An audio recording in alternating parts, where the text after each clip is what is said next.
অন্ধকারে দাঁড়িয়ে আছি এখনো। গভীর রাত, সবাই ঘুমুচ্ছে, তারারাও জেগে নেই। জেগে নেই জোছনা।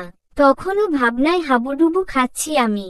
জানি না কি করব আমি, কে আমার জন্য পারফেক্ট এখনো জানি না। প্রশ্নগুলো আমার পিছু ছাড়ছে না। আমিও ভাবনায় ব্যস্ত।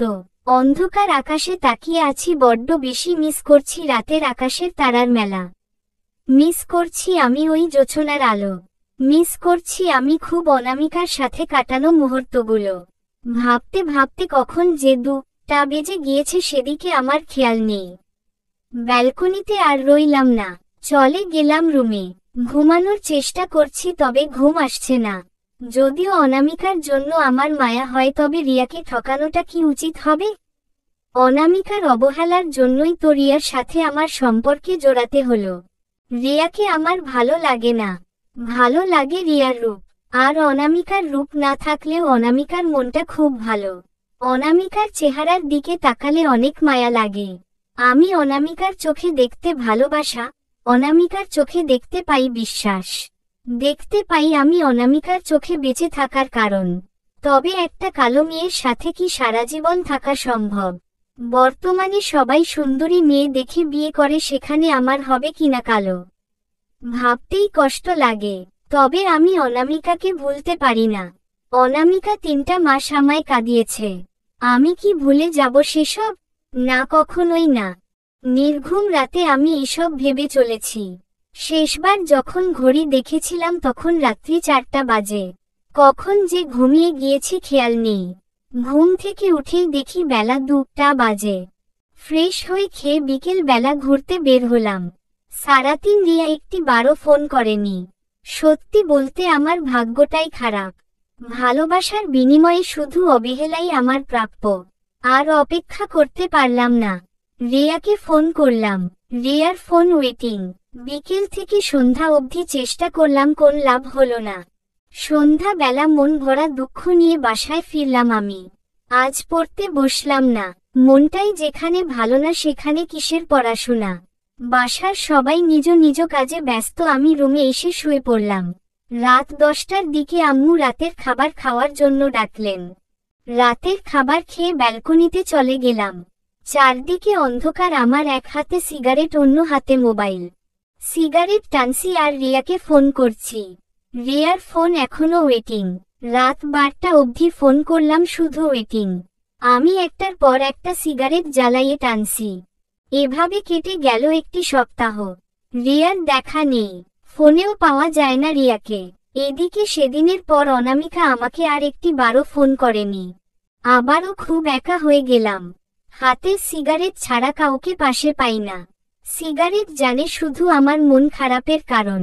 এদিকে পড়াশোনার বার্তা, পড়তে বসি না, ভার্সিটিতেও যাই না। বাবা সারাদিন অফিসে থাকে, আমার সম্পর্কে কিছু জানে না, শুধু রাতে খাবার টেবিলে দেখা হয় বাবার সাথে। আর মা মিথ্যে বলে আশা যে বাঁচিয়ে নেন যে আমি পড়াশোনা করছি। আম্মু সব জানে আমার ব্যাপারে। আম্মুর উত্তম সিদ্ধান্তটি হলো, বিয়ে কর, তাহলেই সব ঠিক হয়ে যাবে, একাকিত্ব কমবে। তবে আমি কি করব কিছু মাথায় আসে না। প্রায় 1 সপ্তাহ পর বন্ধু মামুন আমাকে নিয়ে পার্কে ঘুরতে গেল আমার মন ভালো করার জন্য। তবে সেখানে গিয়ে আমার মন কতটা খারাপ হয়েছে তা ভাষায় প্রকাশ করার মতো নয়। পার্কে গিয়ে দেখি রিয়া অন্য একটি ছেলের হাতে হাত রেখে হাঁটছে। আমি দূর থেকে দেখছি। কিছুক্ষণ পর রিয়াকে জড়িয়ে ধরল ছেলেটি। কি নির্লজ্জরে বাবা! পার্কের মধ্যেই তাদের কিস বিনিময় শুরু। আমি আর সহ্য করতে পারছি না। বন্ধু মামুনকে বললাম, আমাদের বন্ধু বান্ধব সবাইকে খবর দে। আমাদের পুলাইপান সব আসলো। রিয়া ও ছেলেটি তখনও জমিয়ে প্রেম করছে। আমি সামনে গেলাম। আমাকে দেখে রিয়া অবাক হয়ে বলল, তুমি? তোর প্রেম কাহিনী দেখতে আসলাম। রিয়া, উনিকে? আমার খালাতো ভাই। কিরে মিথ্যে বলস কেন? সত্যিটা বল, আগে ছিলাম তোর জামাই, বর্তমানে আমি তোর দুলাভাই। কি বলছেন ভাই? রিয়ার সাথে আমার ছবি দেখিয়ে বললাম, দেখ ভাই, এই ছবি দেখে কি মনে হয় তোর ভাই বোনের সম্পর্ক? ছেলেটি চুপ করে আছে, কিছু বলছে না। নীলাও আমার দিকে তাকিয়ে আছে চুপচাপ। ভাই শুন, তোর সাথে আমার কোন ঝামেলা নাই, তুই সরে যা, মেয়েটিকে শিক্ষা দিতে দে। তুই যে ওর হাতে মোবাইল দেখছি সেটাও আমার টাকায় কেনা। যে কাপড় পরে আছে সেগুলো আমার কিনে দেওয়া। শোন ভাই, যে মেয়ে আমার থেকে সবকিছু নিয়ে তোর হাতে হাত রেখে ঘুরতে পারে সে মেয়ে যে তোকে কখনো ছেড়ে যাবে না, তোর সাথে এরকম করবে না, তার গ্যারান্টি কি? ভাই একদম ঠিক বলেছেন। তাহলে সরে যা, তোর সাথে আমার ঝামেলা নেই। আমার বন্ধু বান্ধবদের দেখিয়ে বললাম, দেখছিস কতজন, তুরে একটা করে কিল ঘুষি দিলেও তুই শেষ। তাছাড়া তোর সাথে কোন ঝামেলা নাই, এখান থেকে চলে যা। আমাকে আরেকটা প্রশ্ন করবি তো ঘাড়ের রগে খাবি। ছেলেটি কিছু না বলে চলে গেল। আমি বুঝতে পারছি ছেলেটির কষ্ট, তবে কিছু করার নাই, এরকম প্রেমিকা নামক বেশ্যার কারণে নষ্ট হয়ে যায় হাজারো ছেলের জীবন। এবার কোথায় পালাবি? ক্ষমা করে দাও, আমার ভুল হয়ে গিয়েছে, একটা সুযোগ দাও, আমি মন থেকে তোমাকেই ভালোবাসব। হা হা হা। ভালোবাসা? তোর মুখে এই পবিত্র নামটি মানায় না। চুপ করে আছে রিয়া। শোন, একটা মানুষের মন ভাঙা আর মসজিদ ভাঙা সমান কথা। তুই হয়তো মিথ্যে অভিনয় করেছিস। আমার কথা ছেড়ে দিলাম, ওই ছেলেটি হয়তো মন থেকে ভালোবেসেছিল, কিন্তু বিনিময়ে সে পেল প্রতারণা। তোর হয়তো কারো ভালোবাসার প্রয়োজন নেই, প্রয়োজন টাকা পয়সা, কিন্তু ওই ছেলেটি হয়তো টাকা পয়সার বিনিময়ে হলেও ভালোবাসা পেতে চেয়েছিল। আফসোস, টাকা পয়সার বিনিময়ে সব পাওয়া গেলেও হয়তো ভালোবাসাটা পাওয়া যায় না। আজ ছেলেটি কি করবে জানিস? সিগারেট ধরবে, হয়তো অন্য কোন নেশা করব। অনেকে এরকম কষ্ট সহ্য করতে না পেরে আত্মহত্যাও করে। আর তোর মতো মেয়েরা কি করে? নতুন কাউকে খুঁজতে ব্যস্ত। তবে সব মেয়ে একরকম নয়, একরকম নয় সব ছেলেও।